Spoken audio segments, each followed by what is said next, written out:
The Power of Habit by Charles Duhigg explores how habits shape our lives, our businesses, and our societies, often without us realizing it.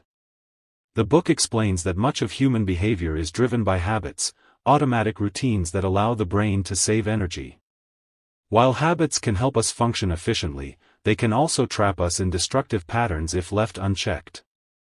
Understanding how habits work gives individuals and organizations the power to change behavior intentionally instead of living on autopilot. At the center of the book is the habit loop, a simple but powerful framework consisting of 3 parts: cue, routine, and reward. The cue is the trigger that tells the brain to go into automatic mode, the routine is the behavior itself, and the reward is what reinforces the habit and makes the brain want to repeat it. Over time, this loop becomes deeply ingrained, allowing actions to happen without conscious thought. Once a habit loop is established, the brain relies on it even when the behavior no longer serves us. Duhigg explains that habits never truly disappear, instead, they can be replaced. The key to changing a habit is to keep the cue and reward the same while changing the routine. This insight explains why willpower alone often fails.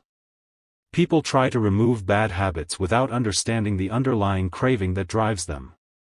Sustainable change happens when new routines satisfy the same craving as the old ones. Another major idea in the book is craving. Cravings are what power habits. When the brain begins to anticipate a reward, it creates a craving that drives behavior. Without craving, habits lose their power. Understanding cravings allows individuals to redesign habits consciously rather than fighting them blindly. The book also explores keystone habits, which are habits that trigger positive changes across multiple areas of life. Keystone habits don't just improve one behavior, they reshape identity, routines, and mindset. Examples include exercise, journaling, and planning.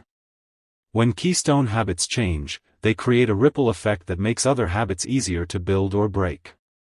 Duhigg emphasizes willpower as a habit, not a trait.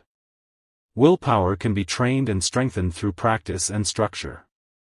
People who succeed at long-term change often rely on systems and routines rather than motivation alone.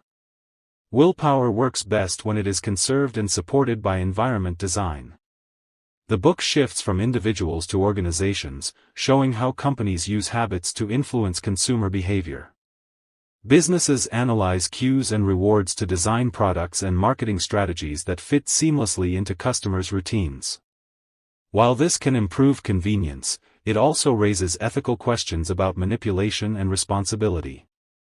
Another powerful section of the book focuses on organizational habits, explaining that companies and institutions also operate on routines. When these habits go unquestioned, they can lead to inefficiency or disaster.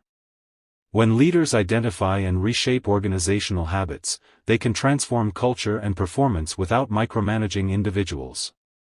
Duhigg also explores social habits, showing how movements and large-scale change often begin with small habits spreading through social networks. Peer pressure, belonging, and shared identity play powerful roles in shaping behavior. Social habits explain why certain movements gain momentum while others fade. The book highlights belief as the foundation of lasting change. People are more likely to maintain new habits when they believe change is possible, especially when supported by a group or community. Belief transforms effort into commitment and struggle into progress. Another critical lesson is awareness. Habits thrive in the background of consciousness. The moment a habit becomes visible, it becomes changeable. Awareness interrupts automatic behavior and creates choice. This is why journaling, reflection, and tracking are powerful tools for habit change. Duhigg explains that environment often matters more than discipline. Small changes in surroundings, removing cues, adding friction, or designing reminders, can dramatically alter behavior.